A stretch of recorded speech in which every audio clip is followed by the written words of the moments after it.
Welcome to this time out with Marcus Ikure. Today we are bringing you a very special edition, and we are capturing this edition Inspire Me. Today there's this challenge, this problem of value erosion and the get rich quick mindset on the part of young people. And so many young persons actually, when they see people, successful people out there driving good cars, living in luxury houses, and doing trips abroad and all that, what comes to mind for so many of them is this person just became successful all of a sudden. Is there really magic about success in life and all that? So we have decided to interrogate, to talk to people, successful people, to interrogate their story. Did they just stumble into wealth? Did they just stumble into success, or they did certain things to be successful?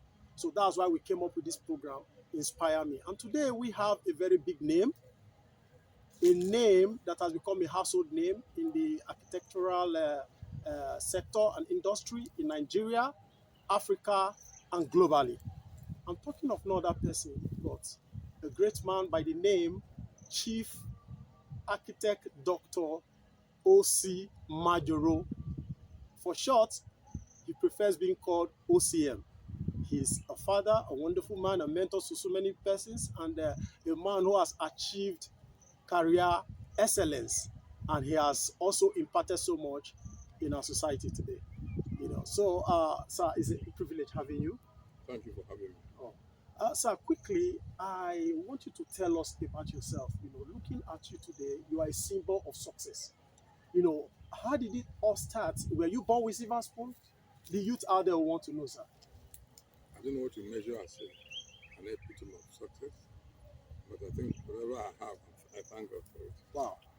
I thank God for what I have, for what I am today. Silver spoon, I don't know about spoons.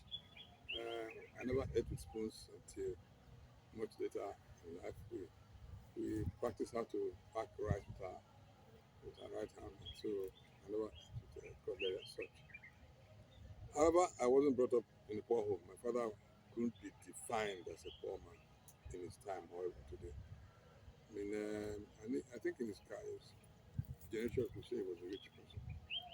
Had vehicles, workers, and stuff like that. So he was reasonably well off. So I didn't have a hard childhood. I had a fairly privileged childhood through the auspices of my father. He was a very industrious and successful person. But he was a very interesting person. Despite all he had, he never allowed us to get carried away. You had to also make your way, and he insisted on discipline. Time was important. There was coffee time when you had to be home. There was time for homework. Of course, there was time for school and time for church and choir practice and lessons. And he was polygamous, which was a beautiful thing then, not now. I don't know. But it was beautiful at that time. And the boys were with the boys, and the girls were with the girls. So we didn't really have any um, differentiation between who was your mother. We just knew one person, the father figure. Wow. And it helped to cement our relationship. So if you see me and my brothers today, my sisters, you wouldn't know, you wouldn't say whether this was the same mother or the same whatever. That was totally removed by my father's discipline and character building for us. You had to make your way. You didn't depend on your mother. You all looked to him, and all of us were inspired by him. So that was what my childhood was. But I lost my father pretty early in life. I was about 13 years old when I died. But I was already in government college really. Uh, I was pretty brilliant as a young man. And despite the fact that my father could pay the fees, as well as paying for other of my siblings, I was in government college on the Western Region Scholarship for brilliant students Wow. at that time in 1959, old Western Region. Those were times where government was fair. If you were good, you were good. They selected us and we had to go to a Ibadan grammar school. I think one day in 1958, that's the first time I saw people eating this thing they call echo. Wow. This white thing. I didn't know what it Yeah, was. yes. I know. They ate it from these leaves. Yes. I couldn't understand salaries. But they brought us together, those who were brilliant in interviews, and then I took another common exam at the Badon Grammar School in 1958. And I think two of us came from government college. And so I won that scholarship, and that's what I used to go to secondary school. My father died in June of the secondary January, but I'd gotten enough from him to imbibe into me, embed in me the kind of person he was. He was a very humorous person. He was very disciplined, and if he pronounced judgment for you, your mother can cry from here to heaven. He will give you those 6 strokes. If your mother talk too much, he will make it 10. So Wow. just let him have his punishment, and then we'll get on with it.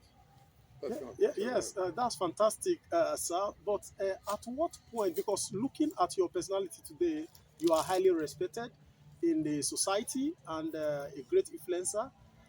As the one of the few Nigerians that have been privileged to hold the office to rise to that apex, of your career in Africa at large as the president of African Union of Architects. I think that's the zenith, Yes. of the career. And not too long ago, you presented a lecture. What was it? How do you call that lecture? You said dilemma of relevance. Yes, that's true. Yes, the dilemma of relevance. And that lecture, according to what I learned, is a lecture that is presented at that level when you've got into the apex of that career. So that's a fantastic one. But sir, at what point did you really get your major breakthrough In life, in life? Yes, people want to know. The young people out there want to know. my first, Was there an uncle who gave you a contract, or perhaps your father? my first breakthrough in life Yes. was my circumcision. Circumcision? Yes. Wow. I was circumcised at the age of 7. When other kids were circumcised earlier, my mom, being the last and only boy, took me back to father's place, that's Daffy, who was the king of Abraka at that time. I mean, I come from 2 ruling houses. My maternal side was the king, and then my paternal side is now the current king. So I'm like a prince of two. So I can't. So that I can't say I didn't. I don't know what I was born with a silver spoon, but I can't really describe the spoon. But it was a spoon. I was born with. No, I mean in your profession. I know. I'm coming to that. Okay. I say my first breakthrough, my circumcision. It's surprising to me. Yes, because that's something I can never forget. Because Okay. all my mates used to laugh at me Wow. that I was not circumcised, and we used to swim every day. And I remember how my father made the arrangement to have 4 men hold me down because I was a very strong lad. And to get that in live, there was no anesthesia, just live. That to me was an experience that made me know that I was a man. And to go through that meant I could go through anything. Then when I left secondary school, government college really, in 65, and I went to Madibel University to read architecture. Just the war was still going on in 67. My father died, like I said earlier, and I really needed to sort things out. And I got a scholarship again from the federal government to read architecture. The second scholarship. Actually, there were 3. Wow. The Midwest gave me 1. The federal government gave me 1, so I had to drop Midwest and took the federal government scholarship to finish architecture. But the issue, what I'm going to say is this: when I finished, throughout university, I was working for a firm called Niger Consultants, a firm owned by Yorubas. They came to ABU, which was the only school in my time doing architecture. Because Usuka that was doing architecture was closed because of the war. And then they would select the bright students to help them do vacation work. Okay. So they picked on 2 of us. And they take us from school to Kaduna to do some work. Or during holiday, we stay in Lagos and work for them. We did a lot of work, and they paid us pretty well. And therefore, when I finished, actually, I went to work for them.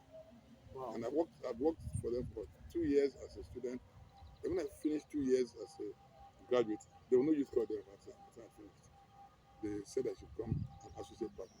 Wow. That was my first breakthrough. They made me a record making. Can you imagine a Yoruba company making a Euro boy a partner in less than 2 years? That's what they did for me.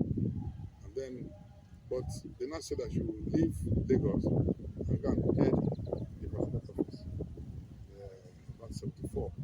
And the contract office, all of the architects were there, were my seniors. But they said I'm an associate partner, and I should go and head them Wow. in Port Harcourt. For one, I didn't want to leave Lagos. Two, I didn't like the idea of going to head as a associate partner people who I knew in the same school who were senior to me. I felt a bit uncomfortable with it. Okay. And I said I didn't want to go. They said as a partner, they've given me so many things. I had a BMW at that time, Wow. a yellow BMW, and the driver, and I was very young, 20 something. And I said, look, I don't want to go. So I had to resign. Wow. So I resigned by the end of 74. And set up my own company. Wow. But after 3 months, there was no petrol to run the car anymore. Because I didn't prepare to leave the company. Wow. But then they now asked me to come back. But being an honorable man, a man from two ruling houses, Yes. a hardcore prince, both maternally and paternally, and a man who had a basic honorable principle, which we say that a cat never eats its vomit. It's true. So I considered my resignation from that company being I vomited that company.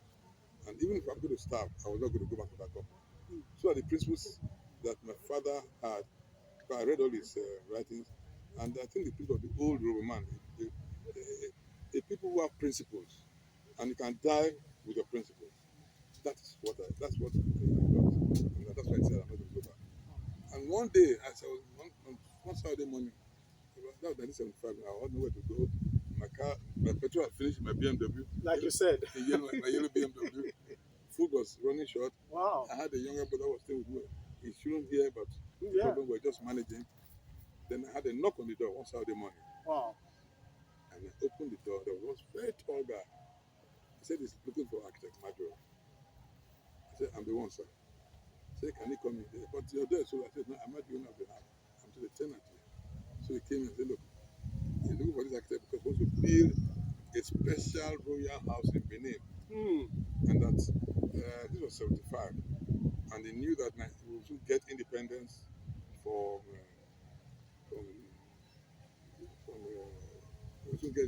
from the army.